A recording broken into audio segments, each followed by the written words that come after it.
Jadi ayah kita itu sudah punya, itu namanya di kampung itu namanya toke. Tapi yang harus kita lihat dari orang tua kita ini adalah dia selalu mengatakan kamu harus merasakan miskin.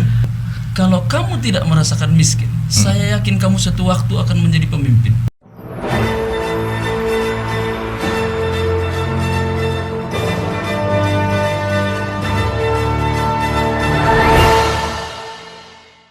Assalamualaikum warahmatullahi wabarakatuh. 102,6 FM Satsarasi Suara, satu kata penumpang pasti selalu di hati.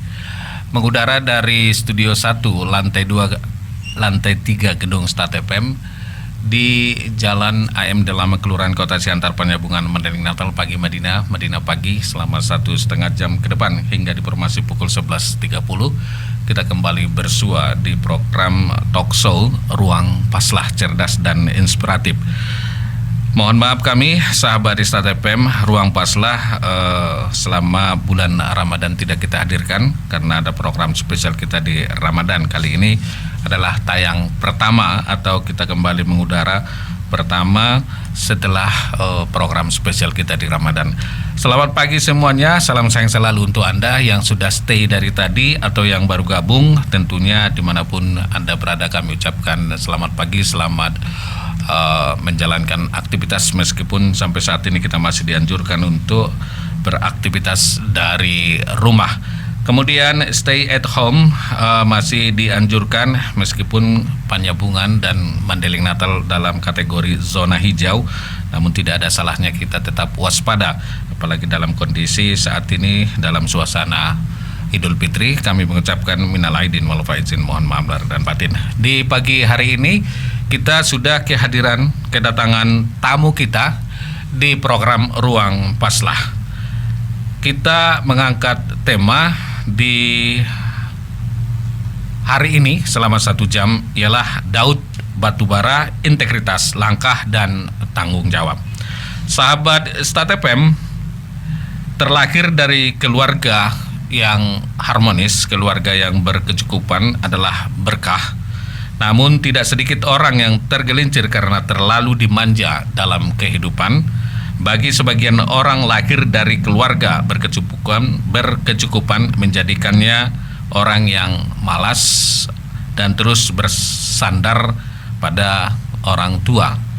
Hal itu tidak berlaku kepada tamu kita kali ini di Ruang Paslah. Biaya sekolah sejak SMA sampai menyandang gelar doktor menjadi bukti bahwa tamu kita kali ini tidak selalu dengan keadaan keluarganya. Ruang Paslah dengan tema Daud Batubara, integritas, langkah dan tanggung jawab menghadirkan seorang yang malang melintang di dunia birokrasi Mandailing Natal. Assalamualaikum Pak Daud. Waalaikumsalam ya, warahmatullahi wabarakatuh. Boleh boleh agak dekat saja karena memang ini artinya minal aidin wal faizin Pak Daud. Sama-sama ya. Kita juga mohon maaf, menyampaikan maaf lahir batin. Iya, ini semuanya pemirsa juga. Nah memang sudah lama nih nggak bisa ketemu ini sebenarnya di dunia penyiaran ini ya. Pak Daud ini adalah seorang yang punya kesibukan ya, khususnya di bidang birokrasi. Kita akan mengulik perjalanan beliau yang mudah-mudahan dapat menginspirasi kita semuanya. Nah Pak Daud, saya sebenarnya enaknya manggilnya Pak Daud atau Uda nih ya. Persaudaraan itu penting. Persaudaraan penting kan? Gitu ya. Jadi memang harus kita budayakan ya, juga harus istilah panggilan kekeluargaan itu ya pakai Uda, apa, ete, namboru semua gitu, mangboru gitu, tidak boleh hilang. Sekarang semua sudah om gitu, om tante semua gitu kan. Padahal oke, baik. Nah, dilahirkan dalam keluarga yang berkecukupannya. Setidaknya begitu informasi yang kami dapat. Memang sudah populer sekali, misalnya apalagi di wilayah Mandailing dulu. Bisakah sedikit bercerita kondisi keluarga dari mulai masa anak-anak? Ya. Ini suram nggak nih masa anak-anaknya gitu ya? Terima kasih ini ya. Jadi kita sepakatlah kita budayakan.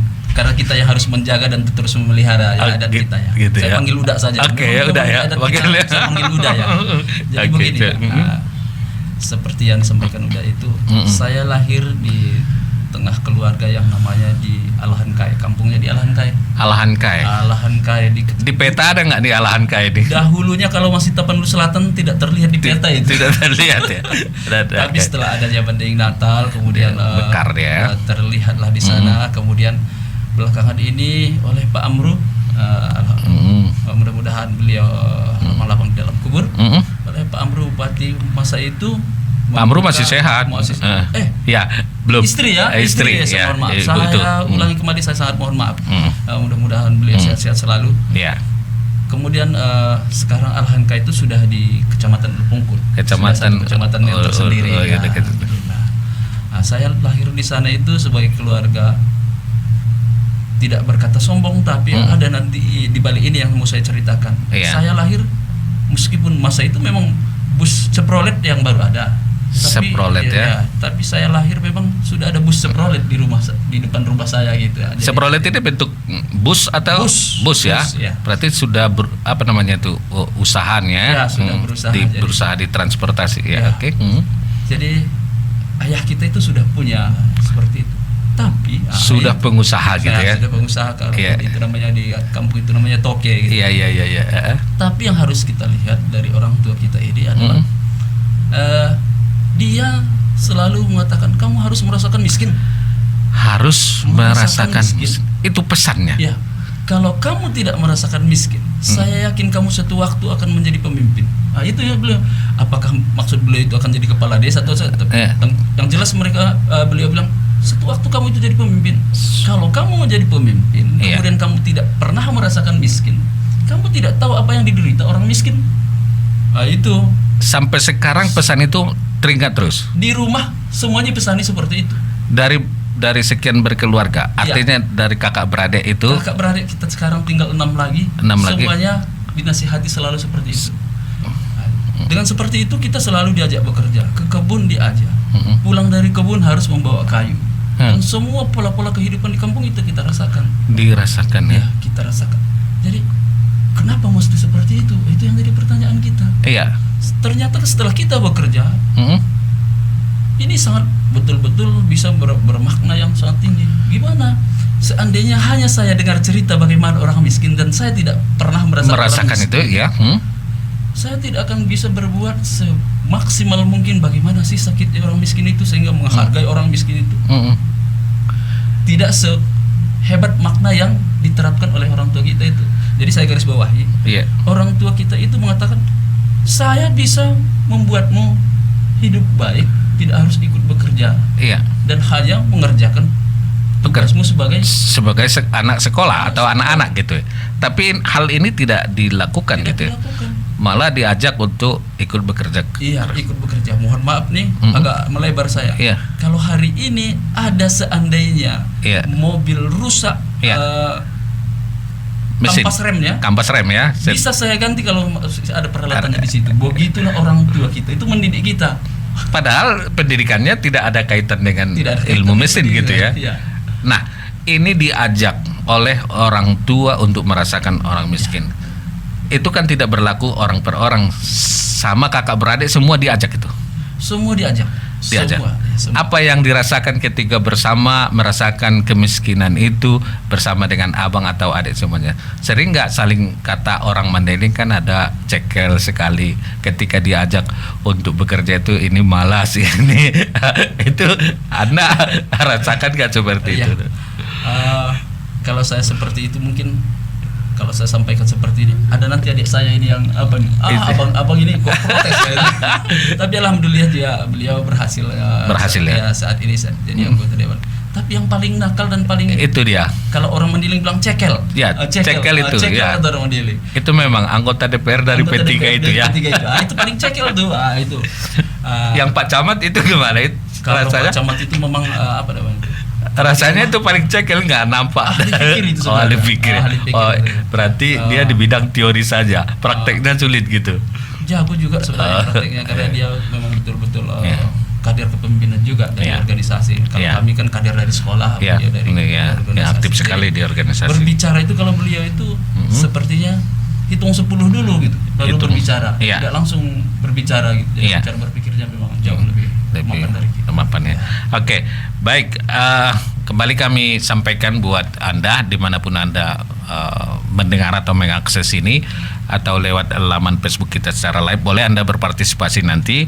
Silakan aja Anda bisa menulis komentar Anda di laman Facebooknya di Start 102,6 FM. Yang akses di www.startfmmadinah.com juga boleh Anda menulis komentar Anda atau pertanyaan Anda nanti lewat WA kita di nomor 081291721177. Nah, kalau Anda juga nanti ingin video call langsung, kita angkat video callnya di nomor yang sama 081291721177. Baik. Nah, ini lalu masa sekolah nih. Kita memang mendapat informasi Anda sangat apa ya namanya, sangat konsisten sekali terhadap sekolah dunia pendidikan gitu. Lalu sampai mendapat gelar doktor. Itu benar nggak dibiayai oleh negara dapat beasiswa gitu? Terima kasih nih, Iya. saya bicarakan sedikit. Iya. Kenapa saya harus kenapa saya harus ya pertanyaan? Iya. Kenapa saya sangat konsisten sekali tentang Pendidikan. bagaimana mencapai pendidikan itu yang sampai yang tinggi.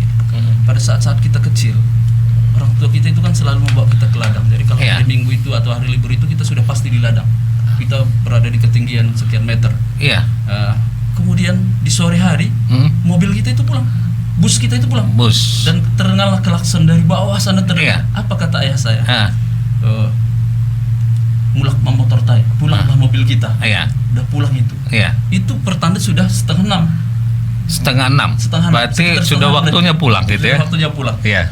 Lantas yang ada di dalam, kemudian beliau mengatakan, orang itu tadi pasti makan ayam itu kernetnya sama supirnya di Kota Nopan. Itu katanya.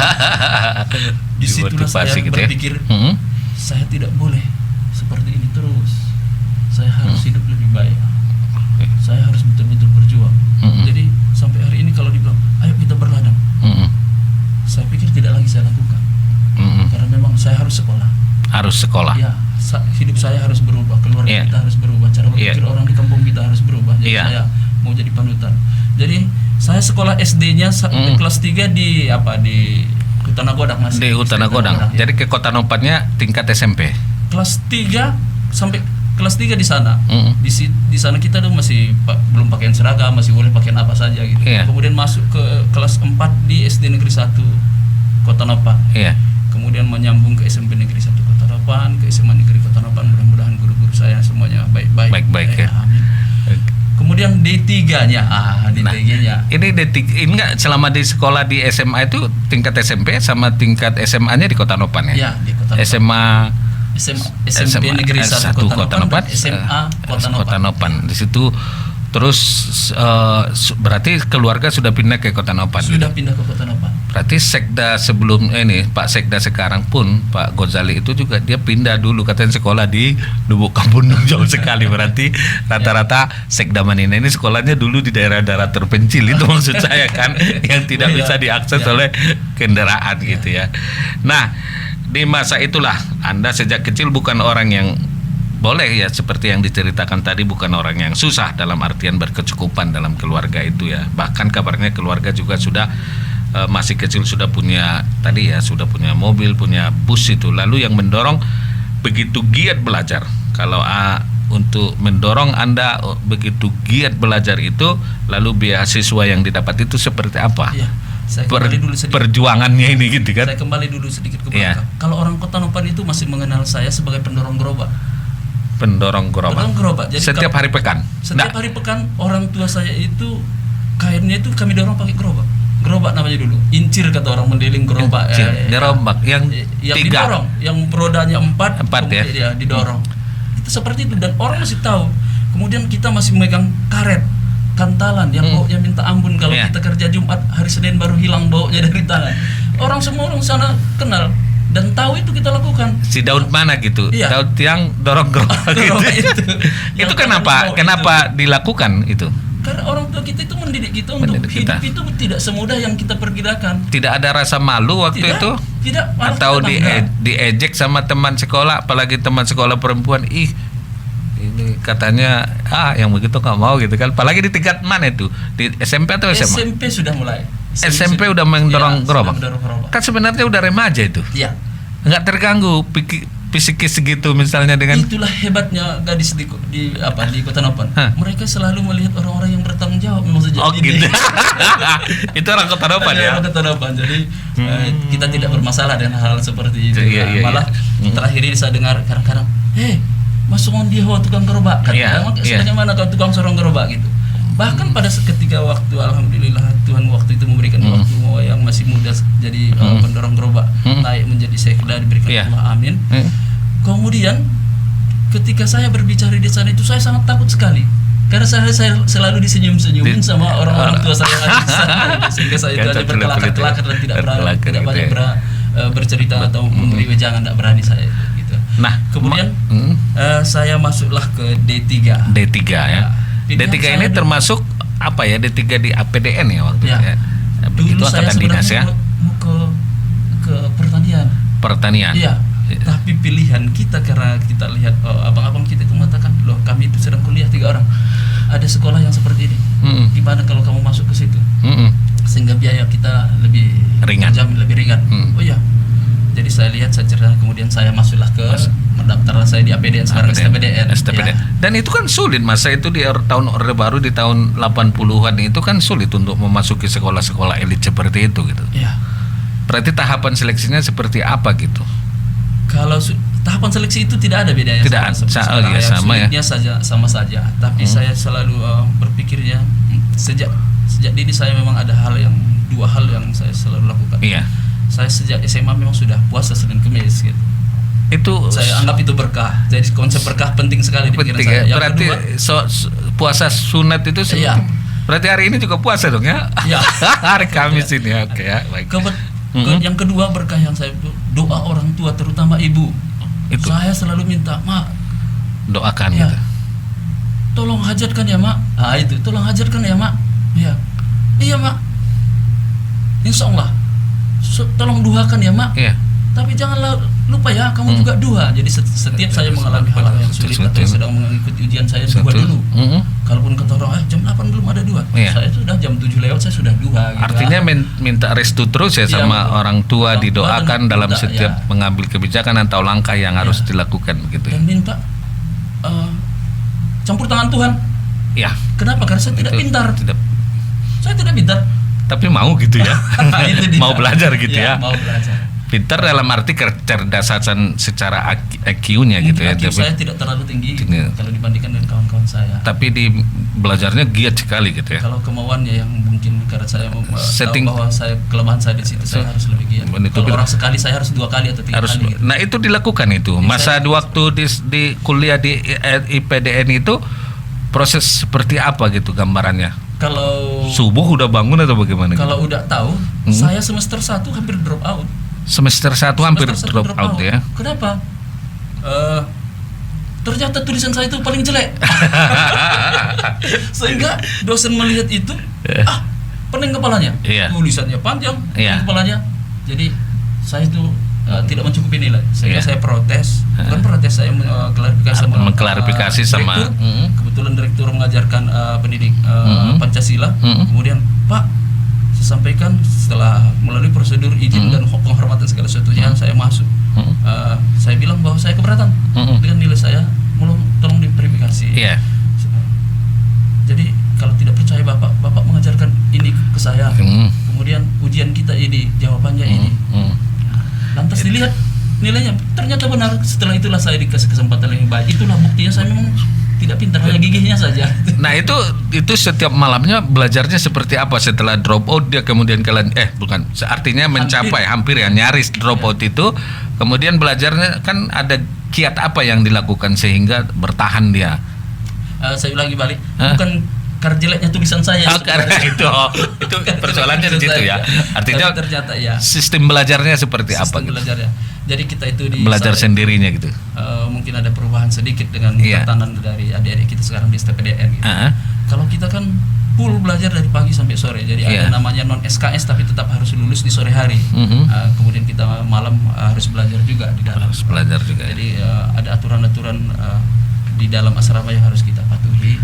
Waktu tidur, tapi ya namanya masih remaja ya kenakalan itu tetap muncul. Tapi kenakalan itu malah itu yang menjadi bunga kehidupan kita sekarang. Kalau kita mengingat Kenakalannya seperti apa nih gambarannya? Iya. Ada pacaran, mungkin berteman dengan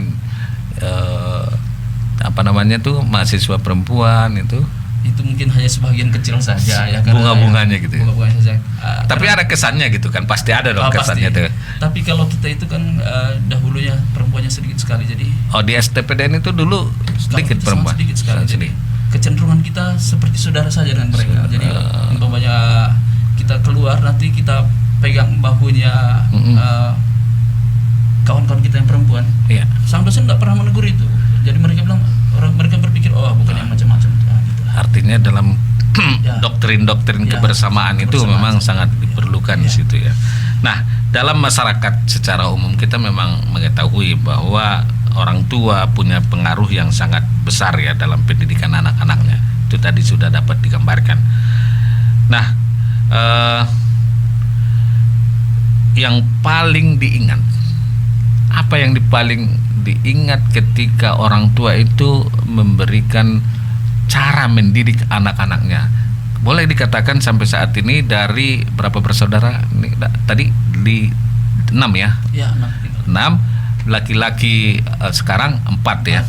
3 birokrat, 1 politisi gitu ya. 1 anggota DPR, 1 3 ini. 4 laki-laki. Kemudian kaum perempuan. Sekolahnya barangkali juga sampai tingkat SMA atau yang ada yang sudah kuliah yang perempuan. Yang paling berkesan, yang paling diingat seorang orang tua itu bisa mendidik anaknya seperti ini apa? Ya, saya pikir falsafahnya orang tua perempuan yang paling hebat dalam peran mendidik ini. Paling kuat dorongannya, Ya, dorongannya orang tua itu, perempuan ya. Orang tua perempuan. Beliau selalu bilang, martabatmu itu munculnya dari cara berpikirmu. Martabatmu itu akan muncul dari cara berpikir dan bertindak kita jadi gitu ya. Nanti cara berpikirmu itu yang akan membawamu cara bertindakmu bagaimana, dan itulah yang dihargai orang. Jadi kamu itu harus memperbaiki cara berpikirmu lebih baik. Jangan ikuti kami lagi yang seperti ini. Sudah kamu rasakan kita bawa bagaimana sakitnya, jangan lagi ikut sakit seperti itu. Kami membawamu untuk seperti itu, bukan untuk sakit, tapi merasakan bagaimana sakit sehingga kamu tidak lagi membuat keturunanmu seperti itu. Jadi harus lebih baik. Harus lebih baik ya. Itu yang paling diingat ya sampai saat ini ya. Selalu itu dibilang. Diingat ya. Terus kalau malas bangun pagi pun sudah diingatkan langsung itu. Jadi berkali-kali seperti itu terus. Oke, baik. Anda yang sedang mengikuti dialog kita di Ruang Pasla lewat laman Facebook kita, terima kasih. Ada Ucok Udin, selamat pagi buat Anda. Ada Syakir Baki juga, Nina Elita dan Parwis Lubis juga kami ucapkan terima kasih Anda masih mengikuti perbincangan ini. Kemudian juga Muhammad Aswan Hasibuan juga. Bisa disapa dong Pak Aswan Hasibuan ini. Assalamualaikum Abang Anda. Senior ini ya. Senior saya. Dan Kepala Bapeda ini sering kali mengikuti ini acara kita. AR Lubis juga sedang menonton. AR Lubis. Tulang saya itu. AR Lubis ya. Ya. Nih. Assalamualaikum tulang. Oke. Baik, sahabat Istat FM, dikenal memiliki sifat dan tidak neko-neko. Daud Batubara berhasil masuk birokrasi dan malang melintang di posisi strategis. Bagaimana karirnya dalam dunia birokrasi, dan kita simak selepas pariwara berikut ini. 102.6 FM.